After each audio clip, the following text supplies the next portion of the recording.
Assalamualaikum warahmatullahi wabarakatuh. Shalom, Om Swastiastu, Namo Buddhaya, Salam Kebajikan.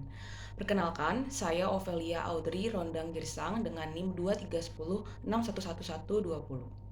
Hari ini saya akan mengupas salah satu pelanggaran HAM berat masa lalu yang sangat menggegerkan Indonesia pada waktu itu, yaitu kasus Wasior dan Wamena di Papua. Nah, dua kasus yang sempat mendapat progres signifikan di era Presiden Jokowi melalui mekanisme penyelesaian non-justisi ini, namun kini menghadapi tantangan keberlanjutan.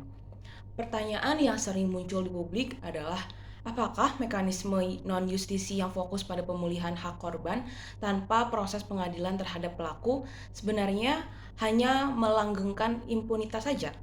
Video ini akan mengupas progres verifikasi data korban, implementasi program pemulihan, dan analisis kritis terhadap kelemahan mekanisme ini. Jadi kasus Wasior ini terjadi antara tahun 2001 hingga 2002 di Kabupaten Tolikara, Papua.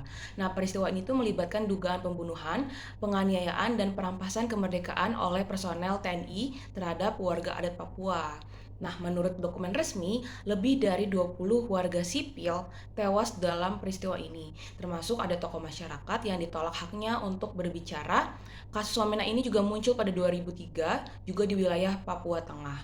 Dugaan pelanggaran HAM ini mencakup pembunuhan massal, penganiayaan berat, dan penyiksaan terhadap warga yang dianggap mendukung gerakan separatis ini gitu. Lalu korban itu diperkirakan mencapai 30 hingga 40 jiwa dengan banyak keluarga yang kehilangan anggota keluarga dan mereka tidak pernah mengetahui lokasi mereka ada di mana sekarang.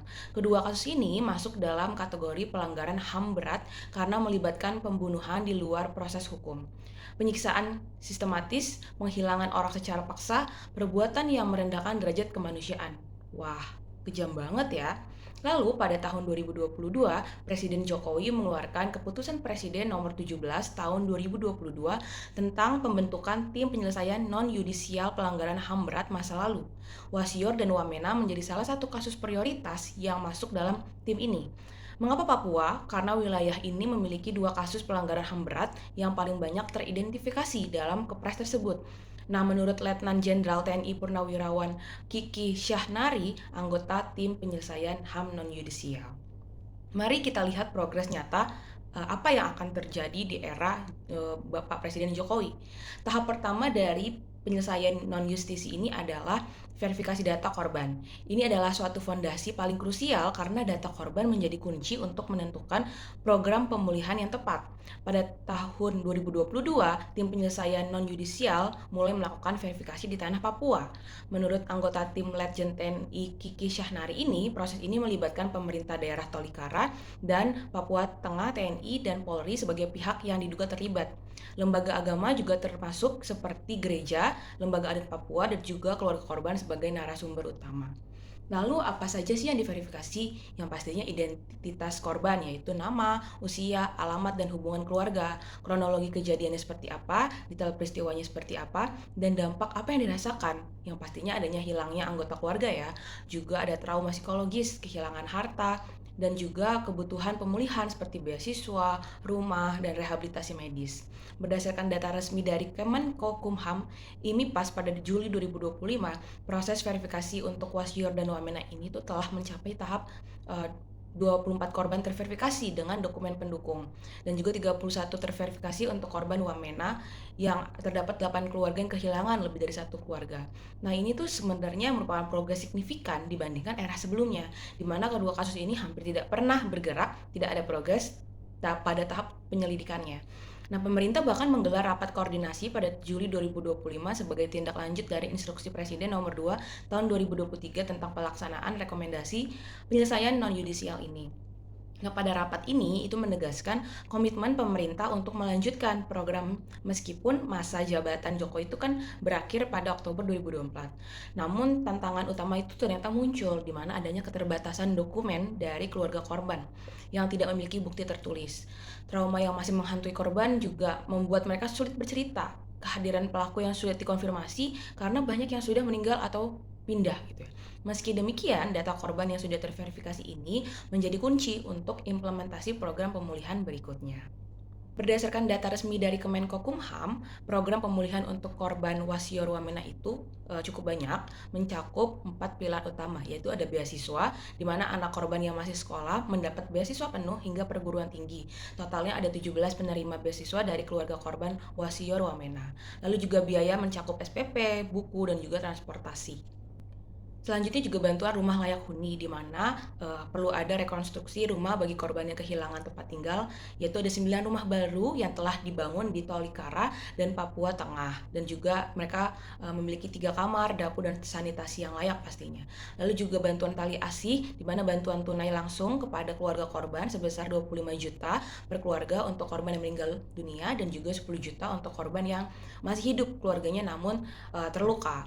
Lalu juga bantuan rehabilitasi medis dan psikologis, di mana bantuan ini berupa layanan kesehatan gratis untuk korban penyiksaan, layanan konseling trauma untuk 23 keluarga. Total anggaran yang dikeluarkan untuk program ini itu mencapai 1,2 miliar dari APBN pada tahun 2023 dan 2024. Nah, namun kritik itu muncul dari berbagai pihak pastinya. Contohnya itu ada Amnesty International yang menyatakan bahwa program pemulihan ini itu tidak menutupi ketidakadilan terhadap pelaku. Contohnya dari Direktur Eksekutif Usman Hamid mengatakan bahwa penyelesaian non-yudisial seperti ini seperti setengah hati karena pelaku tetap tidak diadili. Dengan program pemulihan yang sudah berjalan, pernyataan mendasar yang harus kita jawab itu adalah apakah rehabilitasi ini cukup? Apa sebenarnya sih mekanisme non-justisi ini? Nah, penyelesaian non-justisi adalah mekanisme yang fokus pada pemulihan hak korban tanpa melalui proses pengadilan terhadap pelakunya. Ini berbeda dengan justisi yang melibatkan proses hukum formal di pengadilan. Menurut prinsip internasional, penyelesaian yudisial dan non-yudisial seharusnya itu bersifat komplementer, yaitu saling melengkapi, bukan saling menggantikan. Namun, dalam implementasinya, Wasior Wamena ini hanya non-yudisial saja yang dijalankan, dan ini ternyata menimbulkan 5 kritik utama. Amnesty International Indonesia mengkhawatirkan Kepres nomor 17 tahun 2022 ini berpotensi melanggengkan impunitas, di mana impunitas adalah kondisi di mana pelaku pelanggaran HAM berat ini tidak pernah diadili, tidak pernah dihukum, dan tidak pernah bertanggung jawab secara hukum. Dengan hanya memberikan beasiswa dan tali asih kepada korban, pelaku tetap bebas. Mereka tidak kehilangan status, tidak kehilangan pekerjaan, dan tidak pernah merasakan bagaimana sih konsekuensi hukum yang sebenarnya. Nah, hal ini pastinya melanggar prinsip keadilan transisi 4 pillar, yaitu truth, justice, restitution, dan guarantee of non-repetition. Tanpa justice, ya keadilan itu tidak pernah akan lengkap. Nah, dalam proses pengadilan, pelaku harus mengakui kesalahan atau terbukti bersalah. Ini memberikan pengakuan resmi bahwa pelanggaran HAM itu benar terjadi, dan dalam non-justisi, pelaku tidak perlu mengakui. Mereka tidak perlu bersikeras bahwa tidak ada yang terjadi. Tanpa pengakuan resmi, korban tidak mendapat validasi bahwa mereka memang korban. Trauma psikologis tetap ada dan tidak sepenuhnya teratasi. Putusan pengadilan menciptakan presiden hukum yang bisa digunakan untuk kasus serupa di masa depan. Nah, non-justisi ini tidak menciptakan presiden. Ini berarti kasus serupa di masa depan bisa terjadi lagi tanpa ada pembelajaran dari masa lalu. Banyak korban yang meminta proses hukum terhadap pelaku bukan hanya bantuan tunai. Dalam kasus Wamena 2003 ini ada kritik bahwa jika kasus ingin dilanjutkan lagi, sudah terlambat karena tidak akan ada titik temu antara pelaku dan korban. Ini menunjukkan bahwa non-justisi tidak memenuhi aspirasi semua korban, bukan? Komnas HAM juga mengakui bahwa penyelesaian pelanggaran HAM masa lalu masih tersendat dan belum ada langkah maju yang signifikan dari pemerintah sebelumnya. Maka pemerintah punya PR nih yang besar untuk melanjutkan program pemulihan Wasior Wamena. Yang pertama pastinya adalah memperpanjang masa kerja tim PPHAM. Lalu tidak menutup kemungkinan jalur yudisial untuk pelaku dan memenuhi hak korban. Karena keadilan yang lengkap butuh 2 pilar, yaitu pemulihan untuk korban dan juga hukum untuk pelaku. Terima kasih atas perhatiannya. Wassalamualaikum warahmatullahi wabarakatuh.